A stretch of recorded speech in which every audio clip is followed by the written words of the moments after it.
오늘 말씀은 에베소서 1장 17절에서 19절입니다. 이렇게 있습니다. 우리 주 예수 그리스도의 하나님이신 영광의 아버지께서 지혜와 계시형을 여러분에게 주셔서 하나님을 알게 하시고 마음의 눈을 밝혀주셔서 하나님의 부르심에 속한 소망이 무엇이며 성도들에게 베푸시는 하나님의 영광스러운 상속이 얼마나 풍성한지를 여러분들이 알게 되기를 바랍니다. 또한 믿는 사람들인 우리에게 강한 힘으로 활동하시는 하나님의 능력이 얼마나 엄청나게 큰지를 여러분이 알기 바랍니다. 아멘. 오늘 말씀은 내 인생에서 가장 중요한 기도 제목, 이런 제목으로 말씀 나눕니다. 우리가 세상을 살면서 인생에서 가장 중요한 것이 무엇일까? 여러분들이 고민과 생각들을 해보신 적이 있을 것입니다. 기도들 중에서도 오늘 바울의 그러한 계시 기도는 정말 여러분들의 인생에서 너무 중요한 기도 제목이라고 할 수 있습니다. 지혜와 계시는 좀 비슷한 것 같지만 다른 그러한 뜻을 가지고 있습니다. 여러분 자문을 지은 솔로몬 왕의 유명한 그 판결이죠. 유명한 재판이 있습니다. 이제 아기의 엄마를 찾아주는 그러한 재판인데 그것도 마찬가지로 그건 계시가 아니라 지혜라고 할 수 있습니다. 자, 서로 비슷한 시기에 두 엄마가 아기를 출산하게 되어집니다. 근데 어느 날 밤 아기를 안고 자다가 아기가 죽게 되어집니다. 그러자 너무나 놀랍고 당황하고 슬퍼하고 있다가 옆에서 자고 있는 아기를 보는 순간 이제 죽은 자기 아기는 그 엄마 품에 주고 그 다른 엄마가 가지고 있는 아기를 자기가 안고 이제 자게 되어지죠. 아침에 되고 일어나 보니까 죽은 아기를 안고 있는 엄마가 너무나 놀랍니다. 첫 번째는 아기가 죽어 있다라는 거고요. 두 번째는 자세히 보니까 그 아기가 자기 아기가 아니다라는 것을 깨닫게 되죠. 지금은 이런 억지 주장이 말도 안 되는 것 같지만 당시에는 목격자 외에는 내가 이 아기의 엄마야라고 주장해도 판결할 수 없는 그런 상황이 되었죠. 여러분, 엄마도 있어요. 아기도 있어요. 그런데 이 아기가 누구의 엄마인가? 라는 이 판결에서 누가 진짜 엄마인지를 찾아내는 것은 어려운 것이었죠. 그런데 솔로몬의 지혜는 여기 있었습니다. 자, 엄마라는 존재는 어떤 사람인가? 아기를 향한 엄마의 사랑과 헌신, 희생 이런 것들을 생각하면서 엄마의 그러한 사랑을 테스트하면 좋겠다라고는 그러한 생각을 하게 됩니다. 자, 그래서 아기를 반으로 나누라는 그러한 판결을 내리게 되어집니다. 그때 진짜 엄마는 그 아기를 보호하기 위해서 저 여성의 아기입니다라고 이야기를 하게 되죠. 아기가 죽는 것보다 다른 엄마를 통해서라도 살 수 있도록 하게 하는 것이죠. 그러나 가짜 엄마는 반절이라도 나눠서 갖겠습니다라고 이야기합니다. 자, 그걸로 말미암아 그 지혜로 진짜 엄마가 누구인지 가려지게 되어져. 지혜는 이처럼 있는 사실을 바탕으로 해서 감춰진 진실을 밝혀내는 것입니다. 그래서 감춰진 것을 드러내게 하고 또 밝히는 것이 바로 지혜이죠. 자, 이것이 지혜인데 계시는 다릅니다.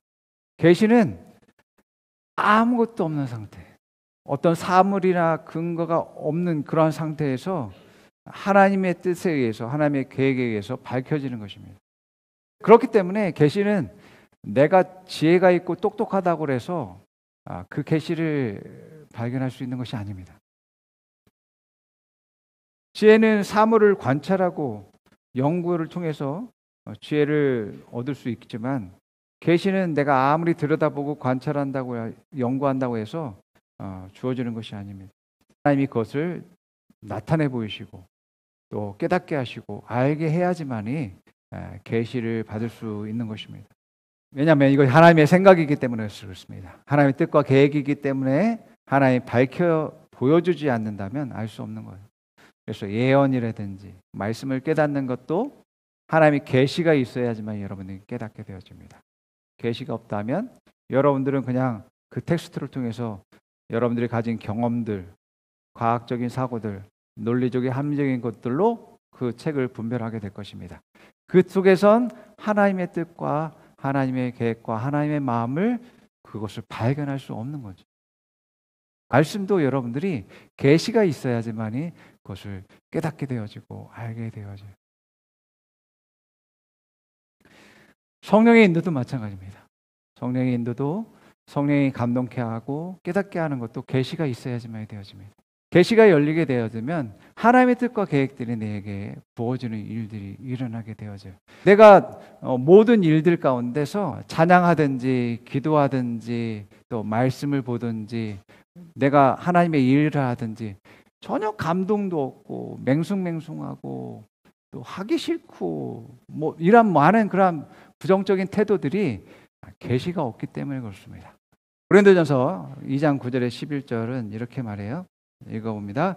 그러나 성경에 기록된 바 눈으로 보지 못하고 귀로 듣지 못하는 것들, 사람의 마음에 떠오르지 않는 것들을 하나님께서는 자기를 사랑하는 사람들에게 마련해 주셨다 한 것 같습니다. 하나님께서는 성령을 통하여 이런 일들을 우리에게 계시해 주셨습니다. 성령은 모든 것을 살피시니 곧 하나님의 깊은 경륜까지도 살피십니다. 사람 속에 있는 그 사람의 영이 아니고서야 누가 그 사람의 생각을 알 수 있겠습니까? 이와 같이 하나님의 영이 아니고서는 아무도 하나님의 생각을 깨닫지 못합니다. 아멘. 바로 하나님의 생각을 성령님이 하나님의 영이신 성령께서 우리 사람의 영, 내 영 속에 부어 넣으시고 또 임재하시고 함께 하심으로 말미암아 알게 하시는 것이죠. 여러분들이 영원히 배우고 공부하고 또 추구해 나아갈 것이 바로 하나님을 아는 것입니다.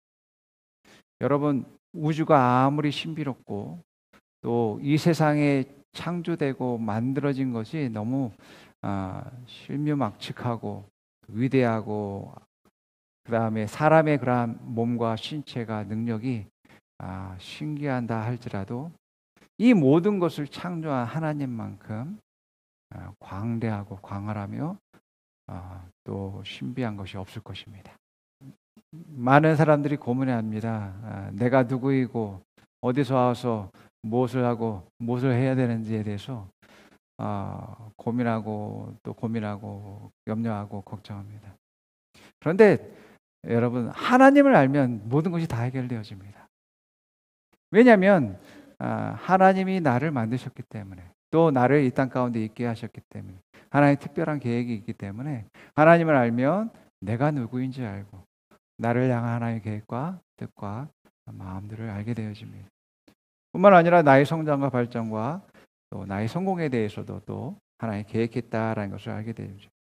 그래서 하나님을 아는 것이 내 인생의 가장 중요한 그런 계시다라고 합니다. 하나님과 또 하나님께 속한 것과 하나님의 나라와 또 하나님의 뜻과 계획 모든 것들이 계시가 있어야지만이 알 수 있는 것입니다. 자, 그래서 모세는 하나님에 대해서 알기를 원했고 하나님은 누구십니까? 라고 물어봤을 때 하나님이 자기 자신에 대해서 계시하는 그런 일들을 하시죠. 출애굽기 3장 14절 15절 말씀 읽어볼게요. 하나님이 모세에게 대답하셨다. 나는 곧 나다. 너는 이스라엘 자손에게 이르기를 나라고 하는 분이 너를 그들에게 보내었다라고 하라. 하나님이 다시 모세에게 말씀하셨다. 너는 이스라엘 스스로 자손에게 이르되 여호와 너희 조상의 하나님 곧 아브라함의 하나님 이삭의 하나님 야곱의 하나님이 나를 너에게 보내셨다 하여라. 이것이 영원한 나의 이름이며 이것이 바로 너희가 대대로 기억할 나의 이름이다. 아멘. 이러한 하나님에 대해서 아는 것은 우리의 인생의 최고의 목표이고 또 영원토록 우리가 이 세상을 떠난다 할지라도 계속해서 추구해야 될 그러한 계시다라는 것을 여러분들이 깨달았으면 좋을 것 같습니다. 그렇기 때문에 여러분들이 계속해서 기도 제목에 최우선순위로 되어야 될 게 하나님을 아는 것이다라는 것을 여러분들이 깨닫기 바랍니다. 두 번째는 부르심의 소망을 발견하는 것입니다. 이 부르심의 소망은 나를 향한 하나님의 뜻과 계획이에요. 내가 이 세상에 있게 한 그런 목적을 아는 것. 이건 역시 계시가 있어야지만이 여러분들이 깨닫게 되어집니다. 그건 역시 하나님께로부터 오는 것이기 때문에 계시가 있어야지만. 이러한 부르심은 이 세상에서 하나님의 뜻과 계획이기 때문에 그 일을 통해서 내게 성장토록 하고 성공하게 하고 영광에 이르도록 하는 그러한 특별한 계획이다라고 알 수 있어요. 그래서 내가 이 세상에서 성공했냐 또 아니면 어떤 영광스러운 삶을 살았느냐는 바로 이 부르심의 기준인 거예요. 우리가 부르심대로 했을 때에 거기에 따른 하나님의 영광이 있고 상이 있고 칭찬이 있는 것입니다. 그렇기 때문에 다른 사람의 부르심, 다른 사람이 잘 되는 것들을 보면서 왜 저 사람에겐 저것을 주셨습니까? 나는 왜 안 주셨어요? 나도 그것 하고 싶어요 라고 해서 그것을 하는 것은 어리석은 것이라 할 수 있습니다. 자, 이 부르심이 나의 성장과 발전과 영광의 최고 하나님의 계획이다라고 우리가 생각해야지만 되어집니다. 이것을 하나님의 눈으로 봐야지만 되어져요. 여러분들이 이 부르심에 대해서 세상적인 눈으로 보게 되면 정말 보잘것없어 보입니다. 여러분, 예수님의 부르심을 생각해 보세요. 목수의 아들로 태어났어요. 그의 사역을 시작할 때 그는 어부나 세리와 창기들이 그의 친구였습니다. 또 그가 가르치는 것들마다 종교인들은 반발을 했고 그를 이단이라고 지목했습니다. 그리고 배척했습니다. 뭔가 기적들을 행하고 또 능력들을 보여줬어도 그들은 결국 예수를 잡아 죽이죠. 핍박하고. 그게 부르심이었어요. 여러분, 우리의 부르심은 세상적으로 보고 인간적으로 봐서는 아주 보잘것없을 수 있습니다. 그래서 내가 세상을 따라가면서 부르심을 따라가겠다라고 하는 것은 있을 수가 없는 겁니다. 그래서 예수님이 이 길은 좁고 험하고 찾는 사람이 별로 없어 라고 말씀하고 있는 거죠. 그래서 이 여러분들의 부르심을 발견하는 것도 계시가 있어야지만 되어집니다. 그런데 여러분들의 부르심의 핵심은 바로 이거예요. 여러분의 삶을 통해서 사람들을 살리는 겁니다. 그들을 치유하는 것이고 또 그 사람들을 성장시키는 것입니다. 그들이 그들의 부르심을 발견해서 주님을 따라가게 하도록 만드는 것입니다. 이것이 여러분의 부르심의 핵심입니다. 여러분이 이 세상에 있는 목적이고 그것을 향해서 나아가셔야지만 되어집니다. 이것이 얼마나 소중하고 가치 있고 영광스러운지에 대해서 깨달으셔야 됩니다. 그것은 바로 계시가 있어야지만 되어집니다. 계시가 없으면 여러분 육신적으로 생각하고 세상적으로 생각하면 너무나 하찮은 것입니다. 그래서 찾지 않는 것이고 따라가지 않는 것이고 세상을 향해서 나아가게 되는 것이죠.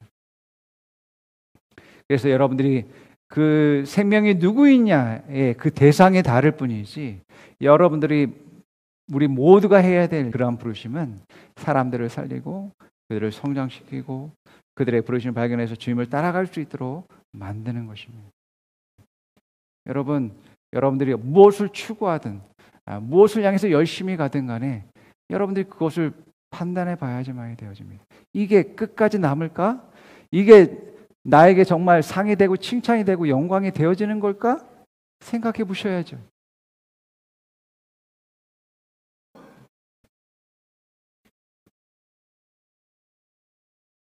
여러분, 하나님의 부르심을 발견하고 부르심의 상을 향해서 달려가는 것이야말로 내 인생의 최고 영광입니다. 하나님은 여러분의 부르심을 계시해 주실 것입니다. 하나님은 모든 선택하고 부른 사람들에게 그 하나님의 뜻과 계획을 알려주셨거든요. 창세기 12장에서 보게 되면 하나님이 아브라함을 부르시고 그 부르신 목적에 대해서 말씀하는 것을 보게 됩니다. 읽어보겠습니다. 주님께서 아브라함에게 말씀하셨다. 너는 내가 살고 있는 땅과 내가 난 곳과 너의 아버지의 집을 떠나서 내가 보여주는 땅으로 가거라. 내가 너로 큰 민족이 되게 하고 너에게 복을 주어서 내가 크게 이름을 떨치게 하겠다. 너는 복의 근원이 될 것이다. 너를 축복하는 사람에게는 내가 복을 베풀고 너를 저주하는 사람에게는 내가 저주를 내리게 할 것이다. 땅에 사는 모든 민족이 너로 말미암아 복을 받을 것이다. 아멘. 아브라함으로 말미암아 복을 받고 번성하게 되는 것은 다른 말로 하면 아까 말씀드린 겁니다. 나로 말미암아 사람들이 생명을 얻는 것, 또 그들이 더 잘 될 수 있도록 세워지는 것 뿐만 아니라 그들의 참된 가치인 하나님의 부르심을 깨달아서 주님을 따라가게 하는 것. 예, 이게 아브라함의 축복이에요.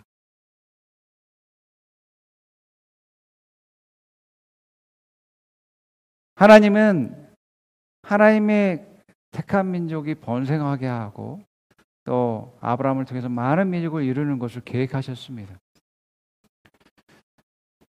만약에 하나님이 계획하셨음에도 불구하고 아브라함을 부르지 않으셨고 또 아브라함에게 말씀하지 않았다면 아브라함은 자기의 부르심이 자기가 왜 이곳에 있는지 알지 못할 것입니다. 하나님은 시기와 때마다 그 부르심을 알게 하시고 깨닫게 하시고 인도하시는 그러한 일들을 주속해 왔죠. 이 부르심이 아브라함이 평생토록 해야 될 일이었습니다. 이것은 아브라함뿐만 아니라 그 자손 대대로 후손들이 해야 될 일이었다라는 것을 우리는 성경을 통해서 보게 되어집니다. 여러분, 여러분의 인생이 무엇을 했든지 무엇을 이루었든지 여러분들은 하나님 앞에서 부르심의 사명에 감당한 것만 남게 될 것입니다. 그래서 불을 지난다라고 이야기합니다. 내 인생에서 학교를 졸업하고 직장을 취업할 때도 있을 것이고 또 이제는 나이가 들어서 은퇴할 때도 있습니다. 어디에 올랐든지 어디를 정복했든지 무엇을 했든지 다시 내려오는 시기도 있을 것이고 자녀들이 부모를 떠나는 때도 있을 것이고 또한 부모님이 나를 떠날 때도 있을 것이고 나도 결국 떠날 것입니다. 모든 것이 지나갑니다. 모든 것이 사라집니다. 모든 것이 불을 지날 것입니다. 그러나 내 인생에서 그 불 속에서도 남게 되는 것은 바로 이 부르심의 사명입니다. 이것이 나의 영광이고 상급입니다. 내가 그 뜻대로 부르심대로 한 것만 남게 될 것입니다.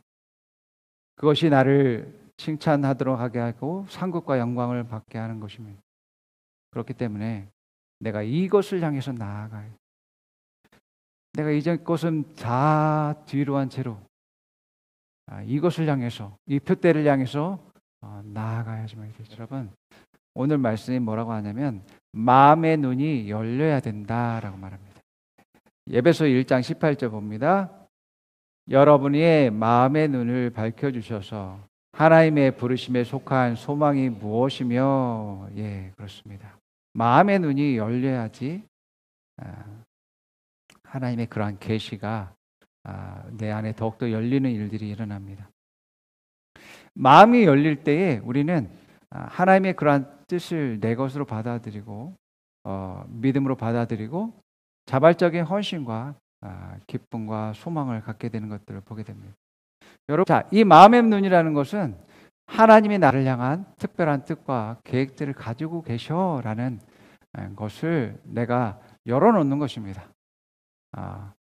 하나님 아무 말도 마십시오. 나는 절대로 그것을 안 할 거예요. 내게 말씀하지 마세요. 그리고서 내가 세상을 향해서 막 달려간다면 내 마음은 하나님께 닫혀 있는 것입니다. 마음의 눈이 열렸을 때 그 뜻과 계획이 무엇인지 듣고자 하고 알고자 하고 그것을 향해서 나아가고자 하고 내 인생 전부를 들여서 하나님의 그 뜻을 행하고자 하는 그러한 그 열정들이 내 안에 있게 되어집니다. 마음의 눈이 닫히게 되어지면 계시가 있어도 불만과 불평과 원망과 믿음 없는 그러한 모습들을 보이게 되어집니다. 그리고 오직 그 사람이 추구하는 것은 자기 유익, 욕심적인 것, 세상적인 것을 향해서 나아가게 됩니다. 마음에 열린 사람들은 보게 되어지면, 아, 내가 이 땅에 태어난 것이 바로 이것을 위해서 하나님이 계획하셨고 이것을 위해서 내가 태어났구나. 이것이 바로 나의 성공 계획이고 나의 영광이야 라고 고백하게 되어집니다. 그래서 기쁨을 가지고 소망을 가지고서 그것을 표대를 향해서 나아가는 그런 일들을 하게 되어집니다. 우리가 계시를 받지 않으면 그것을 하나님께로부터 온 것을 가치 있게 여기지 않습니다. 소중하게 여기지 않습니다. 그렇기 때문에 여러분들의 인생의 목적을 이 부르심의 사명의 계시를 통해서 가져야지만이 정말 여러분의 인생이 바뀔 뿐만 아니라 정말 여러분들이 주님 앞에 가서 칭찬과 상업과 영광을 받는 그런 일들이 일어나게 되어집니다. 세 번째로 계시가 있어야 되는 것은 성도 안에 기업의 영광입니다. 자, 기업은 서로 협력해서 성장과 발전과 영광을 갖는 그런 목적으로 이루어진 그런 단체입니다. 우리 한 사람은 누구와 협력합니까? 성도님들과 옆에 있는 성도 지체들과 협력합니다. 또 주인과 협력하죠. 이것이 바로 교회의 그런 모습입니다. 예수님이 교회의 머리가 되시고 또 서로 연합되게 해서 분명한 그 교회의 목적을 이루기 위해서 하나 되고 협력할 수 있도록 하게 하신 것을 보게 됩니다. 이 교회에 대한 영광이 따로 있고요. 그 목적에 따른 칭찬과 상급이 따로 있음을 말씀하고 있습니다. 여러분들의 부르심이 있고요. 이러한 교회의 부르심이 있습니다. 그렇기 때문에 여러분들은 부르심이 두 개일 수 있습니다. 여러분의 개개인들을 향한 하나님의 그러한 부르심, 또 교회 안에서의 여러분들의 그러한 부르심이 있습니다. 대부분은 이것이 일치합니다. 우리가 교회의 계시를 하는 것, 교회 성도들의 연합하여서 우리가 하나님의 영광과 또 풍성함을 깨닫는 것, 이건 역시도 계시가 필요합니다. 제가 여러분들에게 설교하든지 또 가르치든지 교회 비전을 사십시오라고 이야기합니다. 교회 비전이 당신의 꿈이 되게 하시고 또 교회 비전이 당신의 기업과 유업입니다 라고 이야기합니다. 그러나 여러분들이 계시가 없으면 이것이 무슨 말인지 또 깨닫는다 할지라도 인정하지 않습니다. 그러면 서로 협력할 수 없는 거죠. 나는 그런 비전 가질 수 없고요. 또 나는 그것을 할 수 없습니다라고 하면 협력하지 못하게 되어집니다. 자, 여러분 이 세 가지의 계시, 하나님을 아는 것. 두 번째 무엇이었어요? 부르심의 소망. 세 번째 성도 안의 기업의 풍성함. 이 세 가지를 여러분들이 2014년에는 계속해서 이것을 기도하고 케네스 에겐 목사님처럼 그것을 나로 바꿔서 그 계시가 더욱더 풀어지고 풍성이 되기를 여러분들이 기도하면 좋을 것 같습니다. 그러면 여러분들이 더욱더 말씀을 통해서 하나님이 더욱더 깨닫게 하시는 일들을 더욱더 발견하게 될 것이고 또 여러분에 대한 그러한 부르심이 무엇인지에 대해서 더 알게 되고 또 거기에 대한 소망과 기쁨으로 살아갈 수 있도록 하게 할 것이고 또 내가 내 인생에서 정말 무엇을 가장 가치 있고 이루어야 될지에 대해서 더욱더 통찰력을 얻고 깨닫고 나아감에 따라서 여러분 자신만이 세워지는 것만이 아니라 다른 사람들 더욱더 세워지고 이제 성공시키는 그러한 사람으로서 쓰임받게 되어질 것입니다. 자, 2024년에 계시가 더욱더 여러분들에게 풀어지는 일들이 일어날 것을 축원드립니다. 그럴 때 여러분 더 성장하고 발전하고 영광에서 영광으로 나아갑니다. 자, 고백해 봅니다. 나는 지혜의 영으로 충만합니다. 내게는 계시가 있습니다. 나는 영적인 눈으로 봅니다. 나는 영적인 귀로 듣습니다. 나는 하나님을 더욱 알기 원합니다. 하나님은 나의 영원한 공부입니다. 하나님을 알수록 하나님의 뜻을 발견합니다. 하나님을 알수록 나를 발견합니다. 하나님은 나를 부르십니다. 하나님의 부르심은 나의 성공입니다. 하나님의 부르심은 나의 상급과 영광입니다. 나는 부르심을 향해 달려갑니다. 나는 교회 비전을 삽니다. 나는 성도들에 협력하여 선을 이룹니다. 교회의 영광은 나의 것입니다. 자, 옆 사람에게 말해봅니다. 갈망하십시오. 더 원하십시오. 하나님 알기를 갈망하십시오. 부르심을 따라가십시오. 교회 비전을 사십시오. 협력해서 선을 이루십시오. 새해 당신에게 계시가 더욱 풀어질 것입니다. 당신을 축복합니다. 아멘. 자, 기도하겠습니다.